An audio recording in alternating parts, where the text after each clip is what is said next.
one of the things that you focus a lot upon, and you already mentioned it towards the beginning of the show, is leadership. You talk about taking leadership and being a leader. I find it interesting that you focus on that, and you're definitely the right person to speak about this. We live in an age, as you mentioned, where we have all of these facilities. Everything's on demand, but we also have so many facilities. If you want to go uni, no problem, tomorrow, alhamdulillah. You want to go college, no problem, alhamdulillah. You got no qualifications, no problem, you get qualifications. You want money, no problem, many job opportunities. There's so many options to do what you want to do. Yeah, we live in an age where we lack leaders as Muslims. There's so much potential to become a leader, but at an age where there's maybe the most potential in history, there's the least amount of leaders that we have as Muslims. Why do you think this is the case? Why are we so lacking in terms of leaders? Or do you believe that we do actually have leaders, but there's something else going on? Okay, so this is like something very close to my heart, because I had a really good teacher of mine. He said that he believes that the solution for this whole ummah is two things. One is unity and leadership.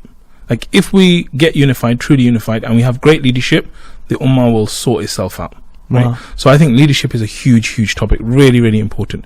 I want to ask you a question, right? Okay. So, where did you pray Jummah last week? I was in Switzerland last week, so I didn't pray. You were traveling, okay. Yeah, Jummah before that? The week before that. You put me on the spot now. Are you going to admit publicly you don't pray Jummah? No, I pray Jummah, I'm joking. but I've been in different locations. Okay. I'm going to get to it. You got it. I prayed Jummah.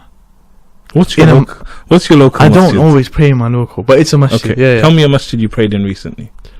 Let's say, for example... This is really bad. My memory is really bad. Subhanallah. I'll just ask you what masjid, and then you just give me a masjid. I prayed recently with one of my teachers. He led Jummah in. I think this is the last place I prayed Jummah. My teacher led Jummah at at University of Hertfordshire. Okay. Hertfordshire University. I prayed Jummah there. You prayed Jummah at University of Hertfordshire. Okay. Tell me something you ate today. I had a samosa with salad. Okay. What else did you eat? No, with you. What samosa? Was it a veg samosa? It was a vegetable one. Okay. Yeah.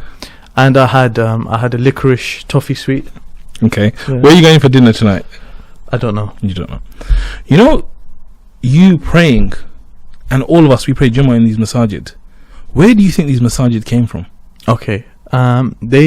People made them. Which people made them? Muslim people made them. No. Leaders made them. Every masjid we have in the UK today, that came across because one person or a group of people took leadership, and they said, you know what, today we're going to establish a masjid in this area. The halal food that we eat, the meat, the chicken we have, why? Someone said, you know what, we're in this country of the UK, we're going to have chicken that's going to be halal and we're going to eat it. And your father and his forefathers, they decided, you know what, we're going to break through the barriers and we're going to come to this country when no one else has done it before. So for me, I believe leadership is part of our tradition. Wow. It's all around us, and I think it's everywhere. That's inspiring. From that perspective, I've never thought about it like that. But people don't see it like that, right? Because what do they see as leaders? They see, oh, corrupt leader there, we're in trouble.